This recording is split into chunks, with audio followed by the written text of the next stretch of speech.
Person ठीक है, type ए जो पर्सनालिटी होती है उनको हाइपरटेंशन और हार्ट डिजीज रहने के चांसेस होते हैं। बी होता है कि असर्शन और रीजन दोनों अपनी अपनी जगह सही है, दोनों as a fact as a claim सही है, बट रीजन असर्शन को एक्सप्लेन नहीं कर रहा, वो individual. Hello everyone, welcome back to Power Within Psychology, India's most trusted mentorship platform for psychology student. Myself Sufi, I am your mentor at Power Within. जैसे कि आप सब जानते हैं, साइकोलॉजी का बोर्ड्स पास आ रहा है। आई होप आप सबकी प्रिपरेशन अच्छी चल रही होगी। जो एक चीज हम सबको परेशान करती है एमसीक्यूज में, वो है assertion reason questions, right?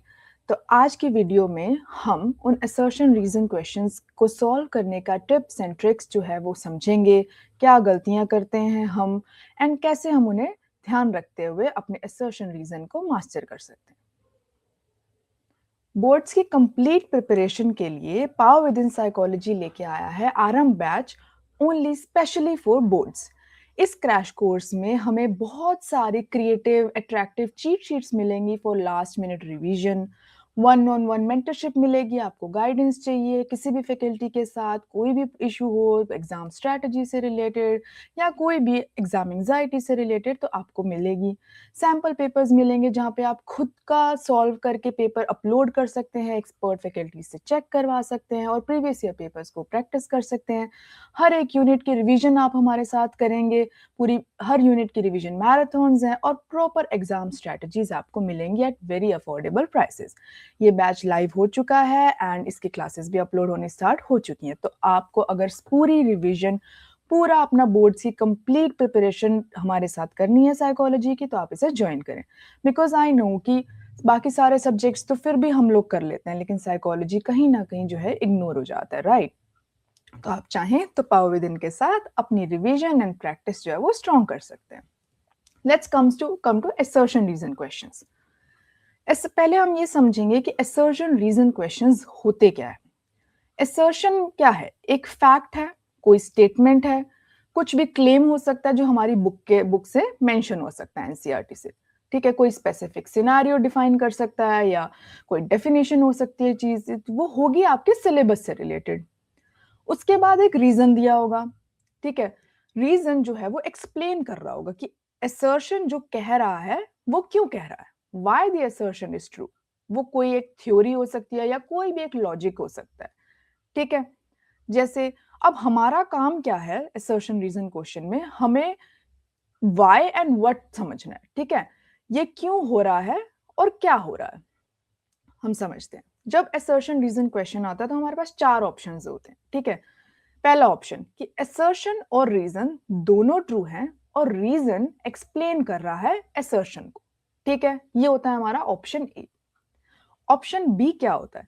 Option B होता है कि असर्शन और रीजन दोनों अपनी अपनी जगह सही है, दोनों as a fact as a claim सही है, बट रीजन असर्शन को एक्सप्लेन नहीं कर रहा, वो इंडिविजुअली सही है। वो होता है हमारा ऑप्शन बी। ऑप्शन सी क्या है कि असर्शन तो सही है बट रीजन गलत है। और डी क्या है? असर्शन गलत है बट रीजन ट्रू है। यही चार ऑप्शंस आते हैं, राइट? ठीक है। अब इन चारों ऑप्शंस में सबसे पहली चीज हमें क्या करनी? सबसे पहले हमें सिर्फ असर्शन देखना है, ठीक है। अगर हमारा असर्शन, रीजन के बारे में भूल जाओ, क्वेश्चन आया, सबसे पहले असर्शन, वन बाय वन हम चलेंगे। सबसे पहले हम असर्शन को देखा, असर्शन को देखते ही हमें समझ में आया कि ये फैक्ट है या नहीं है, एनसीईआरटी में ऐसा लिखा है या नहीं, ये हमने पढ़ा है या नहीं, ठीक है। और फिर उसके बाद हम रीजन को पढ़ेंगे, ठीक है। क्या रीजन सही है या नहीं, रीजन एक अपने आप में एक फैक्ट है या नहीं, ट्रू है या नहीं। अगर इन दोनों में से एक भी चीज गलत हो जाती है, हमें अपना आंसर मिल गया। आंसर किस में से होगा? सी या डी में से। हमें समझने की जरूरत है ही नहीं कि रीजन असर्शन को एक्सप्लेन कर भी रहा है या नहीं, बिकॉज अगर एक भी गलत है, अगर रीजन गलत है तो ऑप्शन सी होगा, असर्शन गलत है तो ऑप्शन डी होगा। इस केस में हमारा काम जो है वो थोड़ा आसान हो जाता है। बट अगर असर्शन और रीजन दोनों अपनी अपनी जगह ठीक है, वो दोनों एक फैक्ट है, एक क्लेम है, साइकोलॉजिकली ट्रू है, ठीक है, उसके बाद हम क्या करेंगे? हम करेंगे बिकॉज टेस्ट। बिकॉज टेस्ट क्या हुआ? हमने असर्शन पढ़ा, बीच में लिंक लगाया बिकॉज का, और फिर रीजन पढ़ा, ठीक है? अब अगर वो एक कनेक्टर की तरह फ़ॉर्म हो रहा है, एक कंबाइन जब हमें बिकॉज़ लगा के उसे पढ़ रहे हैं, अगर वो फ्लो में एक्चुअल में पढ़ने में लग रहा है कि दीज़ आर इंटरकनेक्टेड, तो हमारा कौन-सा ऑप्शन होगा? Option A, both assertion and reason are true and reason is the correct explanation of A, assertion, ठीक है? तो हमने बिकॉज़ लगाना है, because is the connector, right?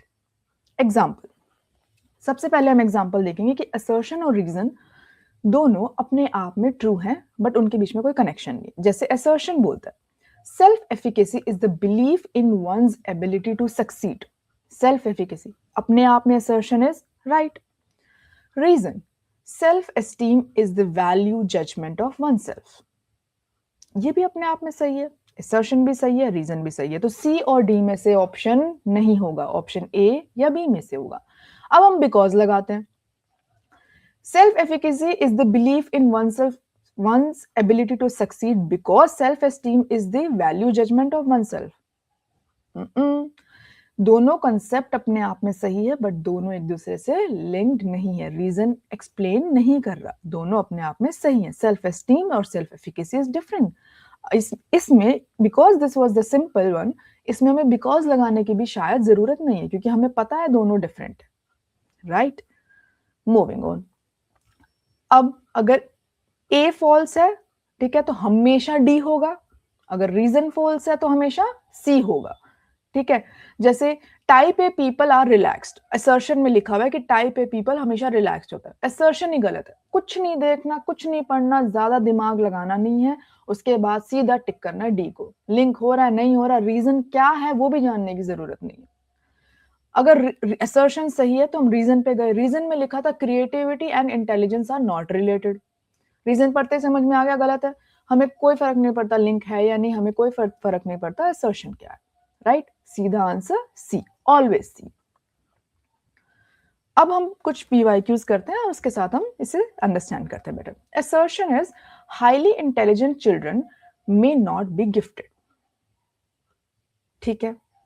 Assertion is right कि बहुत अगर इंटेलिजेंट कोई बच्चा है, जरूरी नहीं है कि वो गिफ्टेड हो, राइट? अब असर्शन भूल जाओ, रीजन पढ़ते हैं। Giftedness involves exceptional performance in a specific area, not just high IQ. Giftedness का मतलब जो है, गिफ्टेडनेस में कुछ एक्सेप्शनल परफॉर्मेंस होती है किसी स्पेसिफिक एरिया में, जरूरी सिर्फ हाई आईक्यू होना जरूरी नहीं है। अब हम क्या लगाएंगे? Because highly intelligent children may not be always gifted because giftedness involves exceptional performance in a specific area, not just high IQ. पूरा एक फ्लो बना, पूरा एक सेंस बना, एक कोहेरेंस बना, एंड हम कौन सा ऑप्शन टिक करेंगे? Option A, assertion and reason both are true and reason correctly explain the assertion, ठीक है? सेकेंड assertion है type A personality people are prone to hypertension and coronary heart disease, CHD, ठीक है? Reason पढ़ते हैं। assertion ठीक है, type ए जो पर्सनालिटी होती है उनको हाइपरटेंशन और हार्ट डिजीज रहने के चांसेस होते हैं, ये हमने पढ़ा है, लिखा है, पढ़ा होना चाहिए, नहीं पढ़ा तो पिटाई होगी, NCERT में हमने पढ़ा है। Reason, type A people are competitive and have a high sense of time urgency, ये भी हमने पढ़ा है। अब हमें बिकॉज लगाना है और हमारा काम यूं बन जाएगा। Type A personality people are prone to hypertension and coronary heart disease because type A people are competitive and have a high sense of time urgency, क्योंकि उनको कॉम्पिटिटिवनेस ज्यादा होती है, इसी वजह से उनको हाइपरटेंशन और हार्ट डिजीजेस के चांस होते हैं। और क्या होता है? यही तो होता है। आंसर क्या होगा? Option A. चलो, rehabilitation is the final step in treating mental illness, ये हमने पढ़ा है, बिल्कुल पढ़ा है। नहीं पढ़ा तो आरएम फॉर बोर्ड्स ज्वाइन करो, अपनी रिवीजन हमारे साथ करो और उसे पढ़ो। Reason is rehabilitation aims to make the patient a productive member of the society. Rehabilitation का काम है कि पेशेंट को सोसाइटी में रीइंटीग्रेट कराना, उसे प्रोडक्टिव कराना। ये भी अपने आप में सही है। लगा दें लिंकर, लगा दें बिकॉज, चलो लगा देते हैं। Rehabilitation is the final step in treating mental illness because rehabilitation aims to make the patient a productive member of the society. Last step ही होगा कि उसे मेंबर बनाया जाए सोसाइटी का दोबारा, राइट दोनों करेक्ट हैं और दोनों एक दूसरे को एक्सप्लेन कर रहे हैं। Reason is explaining the assertion, तो आंसर क्या होगा? आंसर होगा ए। अब कुछ चीजें हमें जो करनी है, कुछ चीजें हमें जो नहीं करनी है, वो हम समझेंगे। सबसे पहले सीधा फटाफट से जो है वो ऑप्शन ए को पिक करने की जल्दी मत करो। अच्छे से पढ़ो, असर्शन को अपने आप में देखो, रीजन को अपने आप में देखो। अगर कोई भी एक गलत है तो हमारा आंसर श्योर सही है, ठीक है। वो सिंपल होता है, जब हमें ऑप्शन ए होगा तो हमें असर्शन भी सही है, रीजन भी सही है, उसके बाद देखना है कि लिंक है या नहीं। प्रॉपरली बिकॉज लगाओ, लिंक बनाओ and then option A choose करो। कभी कभी ऐसा होता है कि हम अपनी तरफ से लिंक बनाने की कोशिश करते हैं। No, stick to the facts, stick to the statement, stick to the knowledge जो हमें एनसीईआरटी में हमने पढ़ी है। अपनी तरफ से जो है वो नहीं, कुछ भी अज्यूम नहीं करना, राइट। क्वेश्चन आते ही हड़बड़ी नहीं मचानी। इन क्वेश्चंस पे स्पेशली रीड करो, 2 बार पढ़ो। नहीं समझ में आ रहा, 2 बार पढ़ो, 10 सेकेंड लगाओ।